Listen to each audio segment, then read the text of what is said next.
Hi, it's Brogan Lambert here with the Capabling, and today I want to share three of the biggest lessons I learned at work, or rather, three of my biggest mistakes.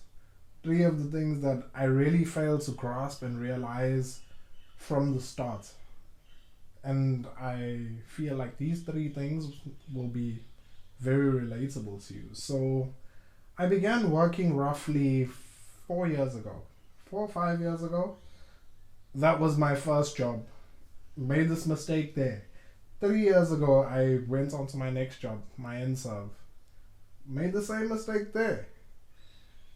So, mistake number one, confusing results with progress. Now, let me dissect this for you. So, what happens at work? You get a project, you get given a task, and you work towards it, you work towards it, you work towards it. Depending on the type of person you are, we all have different ways of working. I tend to want to sprint to the finish line. I don't like when a task drags out uncontrollably. But when I started working, I made the mistake of confusing results with progress. So I'd find myself working really hard. I'm taking work home. It's just, you at the end of the day, I give myself a good smile and I'm like, yes, Brogan, you've really put forth a lot of effort today. Some days were completely insane. I get in at 7, I look again, it's 5, it's time to leave. It it just became very haywire.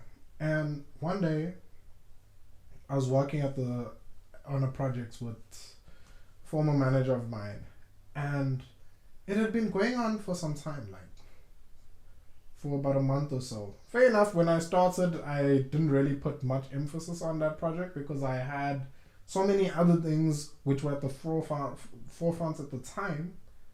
But I later eventually put that effort forth and worked towards that project. So the project, just to give you a big short breakdown, we had a warehouse and we were moving from this warehouse to the other warehouse. Both the warehouses were in the same business unit, so it was a simple matter of pick the stuff up from this website warehouse, put it in this warehouse. But now you have all the other things that collide. So I began making the preparations, I began preparing the move, drawing the layouts and things like that. And we were given a deadline that by the end of the month we needed to be out of that building and in this building. Otherwise, we'd have to pay rent for both buildings. And my manager wanted us to avoid that at all costs because it's a no-brainer. Why should we make that mistake? Anyway, me and another lady on the team of mine, we really pushed this project. To say we worked hard, it is no understatement. And we get pulled into a meeting, and he's like, okay, take out the spreadsheet. How far are we? How ready are we for the move? And we were at about 67%. We had some trouble finding certain information. But lo and behold, he did not care. He flipped a switch. His whole demeanor changed, and never did I get chewed out like that before in my entire life. I've never been chewed out to a point whereby I feel like, I really put forth my best effort. I really was giving it my all to give quality work in a speedy fashion. And it simply wasn't enough. And we got chewed out, me, her, and the other team member. And she and I, we looked at each other because we understood how hard we were working. But to get chewed out like that, it really put a damper on our spirits. Like, to get her back into the whole thing of wanting to work, it was completely difficult. And I myself, getting myself off the ground to keep working was something else. And time went on. Eventually, we managed to finish the project, but it left a sour taste in my mouth. It left a taste that, was my work really that unsatisfactory? Until I spoke to some managers, and eventually I spoke to my manager before he left. And it became clear that the goal was not for me to work hard. The goal was not for the team to work hard. The goal was the results. And the results in this case was us moving warehouses quickly, efficiently, and with little to no errors. So in my head, I know I worked hard. But for your manager, for whoever you're working with to know and understand that you've worked hard, the task has to be complete. Because if the task is incomplete, you find yourself in a bit of a limbo of, guys, I'm at 80%, but I still want you to pat me on the back for being at 80% when really by today you guys needed me at 100%. So that was something I never really understood. Or rather, it was something I never tried to understand. I don't think it's that we don't understand it. It's just that we in the trenches, so we see ourselves in a certain light. But if we look at it objectively, it's like going to Checkers and asking the teller, okay, I'm looking for a slab of top deck chocolate. And the teller comes back and he tells you, okay, we don't have a full slab, we've got 80% of a slab. Naturally, you're going to be upset. Especially because when you came ready to receive a full bar of chocolate, not 80%. Now, I know that example is a little bit silly, but you get where I'm coming from. Second mistake I made. Emails suck. Like, if there's one thing in a company that gets abused a lot, especially in the more corporate environments, email gets used as, it's almost as proof of receipts. It's like a receipt. That's how I look at email. An email is a receipt. People aren't using it correctly.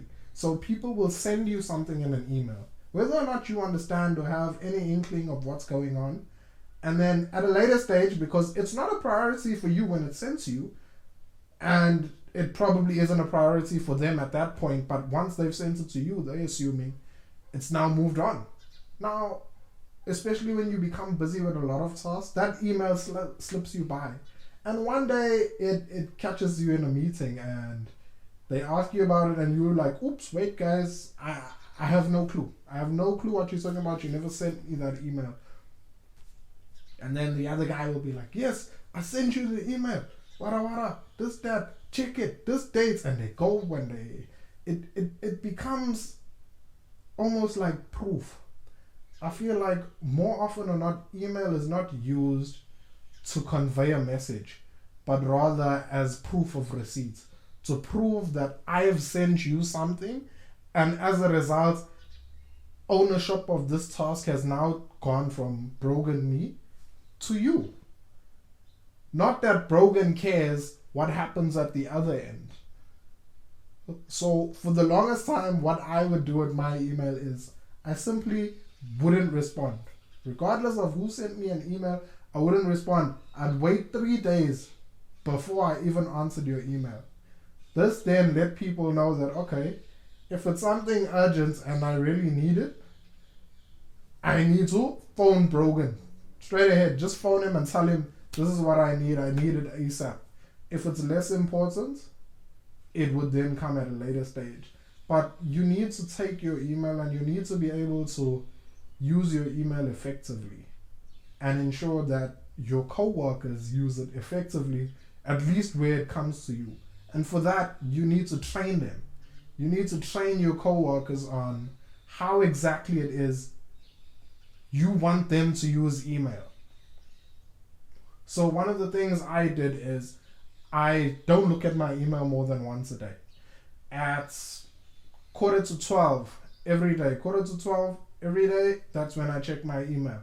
And it's for 15 minutes. I go through each email meticulously, I answer it then and there, and I won't see my emails again until tomorrow, 12 o'clock. Because what ends up happening is you end up getting a whole lot of emails during the day. It becomes like WhatsApp. And every 10 minutes or so, you got to email in. Ding, ding. Shirley needs something. Ding, ding. Tembega needs something. Ding, ding.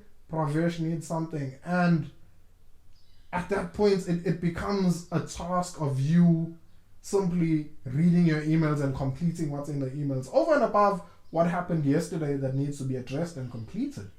So now you're in a place where email starts to sway what it is you had planned for the day. And I've become very protective of my daily plan, because as soon as somebody adds something, and something that I didn't anticipate, something that I didn't know was coming, you just hand me a task and you're like, I really need this urgently for whatever reason. And if it is urgent, yes, I want to make that extra effort. I want to be able to provide support. But if it's not, I want you to send an email. I want you to realize that Rogan will only answer his email once a day. So by me answering my emails at a consistent time slot, I automatically miss any meetings. Any meeting where you set a meeting at 9 o'clock for 12 o'clock, I've missed it. And it pisses people off. Yes, it pisses people off. But at the same time, they need to understand that you cannot set a meeting today for today. It's not a meeting at that point. Then it's a lunch outing. That's what it is. You can't have people thinking you always available, you're ready, you're on standby.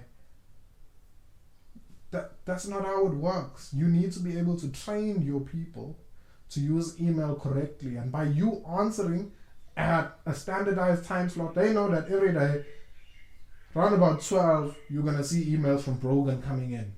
And subconsciously, it hits them that, okay, Brogan's not going to see his email until tomorrow, 12 o'clock. And first few times, you're going to miss some important things. It's happened to me. But I took more of a fighting stance, in which I said, guys, y'all cannot set meetings today for today. That's simply unacceptable. I won't fall in line with that. You all cannot set a meeting at 4:30 in the afternoon for tomorrow 9 o'clock. That's another day. I don't work 24/7. So don't assume that that's going to happen. You want to set a meeting 2 days in advance. That's a meeting. Otherwise, it is not a meeting. You should phone me and say, guys, I need y'all urgently. This is the issue. Please come prepared. And then I'm on board. I'll fall in line if it is important. If it's not important, I'll go missing like everyone else. Thirdly, have a routine. I can't stress how important it is to have structure and a system within your life. More often or not, I implement a lot of systems. So we constantly implementing systems. But I found I didn't have a good startup procedure. I didn't have a good system of things to get me into the flow of things. Which is why if you just find yourself to be that kind of person where you arrive to work, you arrive to campus, and it's just whatever hits me, that's what I'm going to do. You'll find that your day becomes more cluttered. You have to do a lot more. And you find yourself simply inundated with tasks. You find your manager's always angry. Everyone's always angry with you. And they feel like you're just not getting to where you need to be. You need to be able to put yourself in a spot where you have everything in a nice sequential order. So you need to start your day, maybe have your tea, read your Instagram, whatever it is you do to get yourself into the motion and let your body know that this is what I'm going to be doing. So it becomes almost like a startup procedure for having a good day. If you do the same thing consistently on a day-to-day basis, your mind starts to expect it, and your mind starts to wonder, okay, and then all of a sudden you don't do it one day, and all of a sudden you have a terrible day and you're confused why. So by giving your body that system, that method to say, this is what I do on a daily basis to get myself ready to do what it is I need to do. For instance, personally, I wake up 5 o'clock. Once I wake up at 5, I shower, I get dressed, I get to work early. I'm at work 45 minutes early. I sit, shoot one quick TikTok video, I calm down, have some tea, have my breakfast. Then I go through all the things I need to do for the day. I go through what was unsuccessful the previous day, what needs to be done to counter those things today. And that's how I get my day going. I hate it when the unexpected happens and I get whitewashed and it's just poof, and I keep getting hit with tasks left, right, and center. Just audits here, emails there. So it became very important for me to structure my day systematically. By knowing that I'm going to do A, B, and C today, once you've done A, B, and C, you can then focus on other people's things. What tends to happen is we have days where there's so much, but at the end, you can't really see what you've done. And no one else can really see what you've done. And you find yourself working extremely hard, but the results not showing because you aren't using your time effectively enough. You aren't saying that this is what I need to do, this is how I need to do it. And by having that wake up routine in check, that'll allow you to consistently produce consistent results on a day-by-day basis. Hope you found that very helpful. At the very least, I hope one of those stuck out to you. If there's anything you'd like to ask or share, please drop a comment below. Awesome talking to you. Bye.